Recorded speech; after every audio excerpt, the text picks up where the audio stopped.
element. Project, and with husband Ryan Reynolds, one of the most bankable actors working in Hollywood today, comprises one of the most formidable couples in the industry.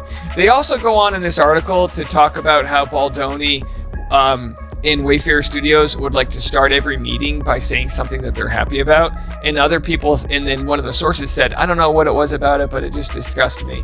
You know, people like these high power executives and they make them share their feelings. It's like, oh my gosh, is this all they have?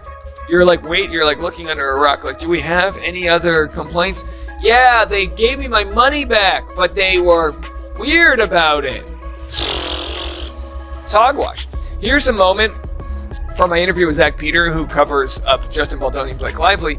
Justin Baldoni made $300,000, and I think Blake Lively made $3 million, if I have that right.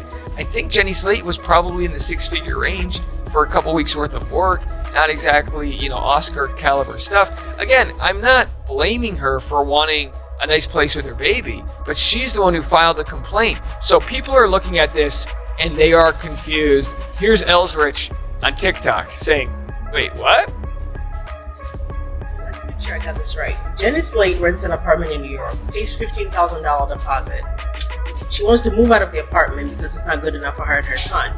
She goes to Jamie Heath. Jamie Heath says, I get it, motherhood is what's important. In an unsuccessful attempt to defuse the tension, known for his quick wit, Ryan Reynolds recently made a joke about the lawsuit. Justin Baldoni and Blake Lively, Ryan Reynolds saying it. It's just, this is gold for content creators, because there is this dichotomy that exists between Hollywood celebrities and then content creators and podcasters. I haven't heard a lot of people talk about this really, but there's there's a new there's a new game in town, right? There's a new game in town having to do with who has influence over the wider public, right? Because it used to just be movie stars. Movie stars, if they were listen, 3 sources with direct knowledge told TMZ lots of stars who attended the SNL events on Sunday night were confused as to why Blake and Ryan appeared at the show while they battle it out in court with Baldoni over drama surrounding the movie. It ends with us. Right. Yeah, they're literally saying to themselves, bitch, you got caught pretending to... And think about this. It's Hollywood, dude. Okay, if they let this slide from her, think about what that says about her. This is where Weinstein happened. The actual real need for Me Too was because there were straight up predators in Hollywood. Like the worst predators ever. Blake and Ryan are faced with a difficult decision: either continue fighting and risk a complete career collapse, or negotiate a settlement that could have significant financial repercussions. Experts are doubting whether Blake has any realistic path to victory as bald legal victories pile up. Several attorneys have weighed in, suggesting that Blake could face a devastating loss in court without a settlement. And on all your favorite streaming platforms, they're also on YouTube. They're here to help me break down all of this Blake Lively, Justin Baldoni legal saga. It has continued to unfold. I just want to be clear, we are taping this on Tuesday morning, February 18th, so we don't yet have the amended complaint with Blake Lively. It may drop during the recording of this, but just know all of the questions that we have is going to be more contextual background information. I have a lot of questions that I'm going to ask them about this entire case, so stay tuned for that. And yeah, hopefully we have an answer from Blake Lively soon. As you're listening to this, I'm on a plane to New York, so this is not... Justin Baldwin won a significant court battle after he allegedly produced fresh evidence that refuted Blake's main arguments. According to certain sources, Blake may have purposefully fabricated some information about their cooperation, which leads us to doubt her trustworthiness as Baldwin gains traction. Kay's legal team is working feverishly to get things back on track, but the harm might already be done. Baldoni's lawyer, Brian Friedman, is already celebrating his win by giving new statements to the press. Will the judge be mad? Also, resurfaced video is showing Blake Lively really stole that cut from Justin Baldoni and Sony.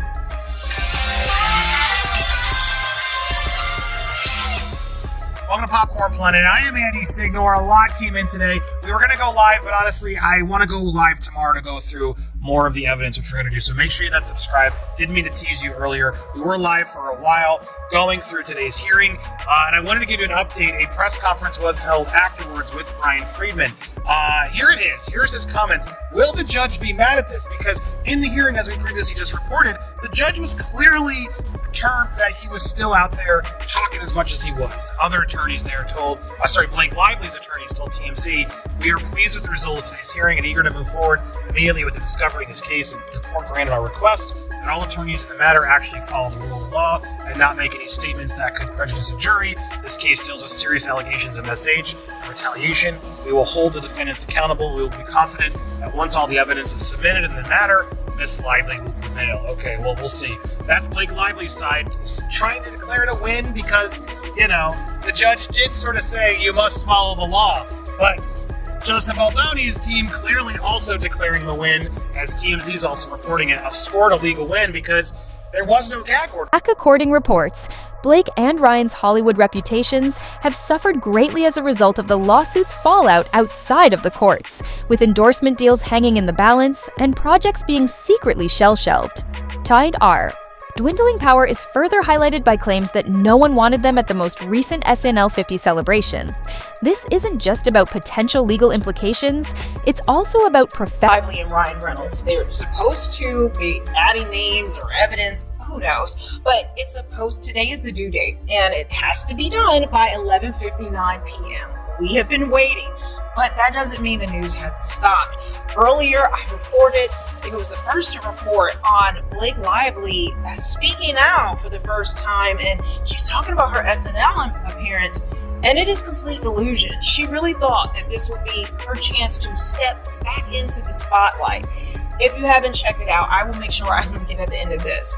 But as soon as I did that, well then, another bomb drops, and Taylor Swift no longer is speaking to Blake Lively, and not only that, she's ended their friendship. Just to change the public's perception. According to reports, Blake has been pressuring friends and co-stars in the industry to publicly support her. However, this move has backfired spectacularly, with some colleagues feeling manipulated and refusing to get involved in the drama in Hollywood. When loyalty is forced, it rarely works out well, and in Blake's case, it seems to be alienating more people than it is helping. Justin Baldoni has made a comment about all of the backlash the movie received, and some of the drama between Justin and Blake. Hassan, who plays the husband of Jenny Slate's character, said that he can't speak to anyone else's experience, but he said that his experience was that everyone was professional and easy to work with. He said it was lovely and everybody was lovely, and afterwards he just ended up feeling a bit disillusioned and confused about everything that was happening in the news. Said it was a very strange, bizarre year, and that as a comic he was definitely laughing at a lot of moments, which we can totally understand. That dancing scene that she presented in her first lawsuit, that it was very damning evidence against him, and then all of a sudden that video leaked and we could all see it, it was with audio, and all of us were like, what? That doesn't sound like what you were describing in your first lawsuit, and now they kind of changed. Raya Ryan's D. Blake's issues. In a recent address, Megyn Kelly issued a harsh critique, accusing the pair of exploiting their celebrity to intimidate their way through the court system. A result of Kelly's comments and increased media attention, Blake and Ryan are under more pressure than ever to resolve the developing inconsistencies in their case. With prominent people openly criticizing them, the couple's attempts to steer the conversation are failing. Like when they see our cute jeans, they're gonna want cute jeans. So I bought patches on Amazon. Honestly, I haven't seen them. They could be really ugly. People are like, there's an event, there's people coordinating this. It's like, it's fine. I'm ordering it from Amazon. I sent it to Colleen's hotel room. So we have like cute flower patches, no pressure. But like, if you guys wanna have Ruin your jeans and put on a flower patch, florals up for the TV movie! Oh my god! This woman is insufferable. What she will go to promote this movie. like cute patches to put on your jeans so that we can like. Oh, Brandon has them for his Wranglers. I want to iron them on Brandon's pants, but he always has the cutest like vintage Wranglers and Levi's. I don't think he'll. Yeah, way to guilt trip. You better put them on your Wranglers, your expensive jeans brand, or you're not a supporter, and you won't get. Although Thoki is at the center of the lawsuit, Ryan's involvement and handling of the fallout have become issues in and of themselves. Critics claim that his public appearances, offhand RKs, and remarks are harming Blake's defense and diverting attention from the legal strategy that should be the main emphasis. According to some insiders, Ryan's attempts to be helpful might be backfiring, making their situation worse. And today we're going to talk, I know, about Blake and Ryan. Listen, in my defense, I was totally prepared to do a completely different topic, and I'm going to do more videos this week so we can talk about other stuff. But you guys did suggest, when I asked you on Instagram, what do you want to talk about? Overwhelmingly, you said Blake and Ryan at Saturday Night Live. And one topic that came up, which I thought was so good, is what to do when people don't like you. Like, do not like you. How do you deal with this? We all want to be liked. Even me, who has really leaned into being the villain, it hurts when people hate you. This was the worst look, dude. This was the worst fucking look, Ryan. And you know why he did it? Because he's a narcissist. And these people cannot help themselves. The narcissist always has to have the last word, right? And the narcissist physically cannot handle the idea that people don't like them, that they're the bad guy. If you don't believe me, let's go back in our mind palace with the men we've dealt with who didn't break up with us. No, they didn't break up with us because that and public victories, leaving Blake and Ryan in a panic. I think of both of these people, Blake Lively and Ryan Reynolds, though, have egos that barely fit on planet Earth. I'm so confused and uncomfortable watching this. It's giving showing up to the wedding that you were never invited to. First of all, why is Ryan Reynolds trying to sound like Jim Carrey from Ace Ventura? I feel like every time he does a skit, he's like, "Hey, I'm Ryan Reynolds. What if you are..." What? Oh yeah, I know I'm currently ruining somebody's life, but I'm Ryan Reynolds, so I just need to come out here and be sarcastic and make jokes. I've never been more convinced that Ryan Reynolds is an actual psychopath. He becomes more and more unattractive and cringe every time I see him. Then you have Blake fucking Lively showing up with her spray tan and her boobs propped up. Blake's just like, "Hello everyone. Khaleesi's here. I'm here with my dragon. Our life is perfect. Nothing's wrong." Basically saying, no fucks given. Yes, I am currently trying to ruin my co-worker's life and career. How's it going? Great. Fine, what do you hear?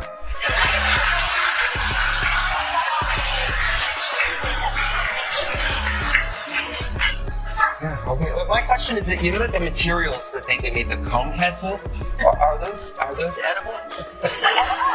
No, and based on them being made in 1975, I'd assume that they're highly toxic. Oh, okay. So if somebody, hypothetically took a couple of nibbles backstage and, got excited, should they go to the hospital or should they? The silly question now is whether they can bounce back or if their reputations have been irreparably harmed by this legal nightmare. Irreparable, the stakes are higher than ever, and everyone is watching for the next episode in this spectacular story. If the present trend is any guide, Justin Baldwin is not just winning, he is dominating.